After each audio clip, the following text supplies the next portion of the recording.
For many of the events we heard recounted in China, we were able to find matching records at the National Archives near Washington, D.C.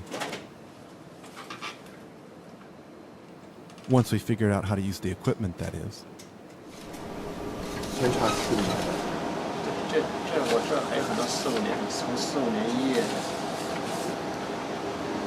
从14月12日4、5年1月，这是从14月12日，14月124年。这个是在昆明的来。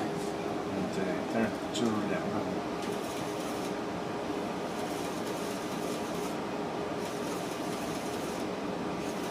But we did come across one record that surprised us, about a pilot who no one had remembered to us in China.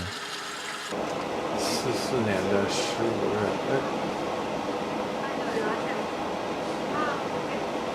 就快要撤退了，然后在鲁斋就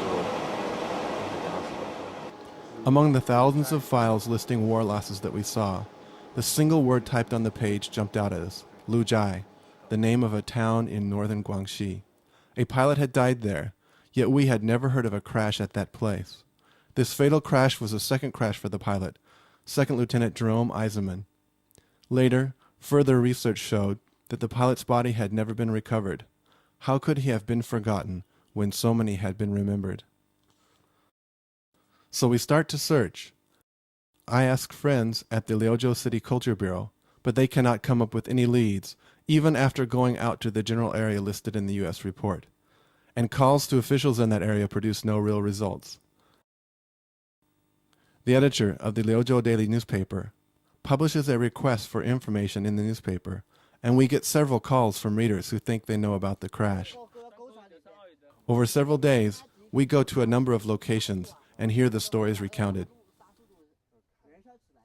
Each story is a part of history, but none tells of the loss of Lieutenant Eisenman. 那个铜陵村那个怎么没找到？铜陵的村子也不对，也不对啊。反正或许对了，反正我们后来听的不是那个，说有一个3个头的飞机，反正也不是那个飞机。我就又看了那个记录呢，写的是他去轰炸所谓的卢寨桥。卢寨桥怎么前面没都有？卢寨桥有一个卢寨桥吗？有啊，卢寨那边有大桥的。那路用啊。而且，对呀，而且那个我们到那边那个位置是对的，那个定位仪我们到那边以后发现那位置是没错的。Around and around. Time is running short, and money equally short. Then on the last morning, with just a couple hours left, we make one last try, relying only on the report we have and our instincts. But this time, we start by finding the Luzhai Bridge.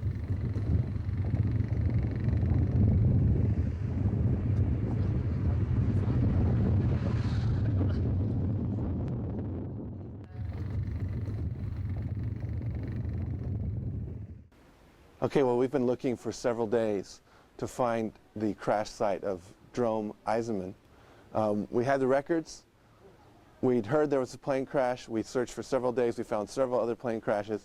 But now today we finally found Mr. Zhang here, who's 80 years old. He was working in the field nearby the bridge here when the planes came over, which Mr. Eisenman was a pilot in, this group of planes. And he was working in the sugarcane fields. He saw them come over. He saw the planes go bomb the bridge. One of the planes, they're flying there were 9 planes in 3 groups of 3, flying in formation.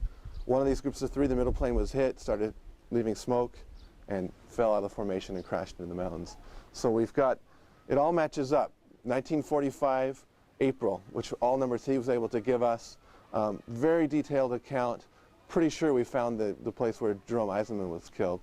And according to Mr. Zhang, the plane and the pilot were so badly damaged in the crash there really was nothing to collect. There was nothing to find. It was so thoroughly destroyed. So we're going to go take a look at the crash site now.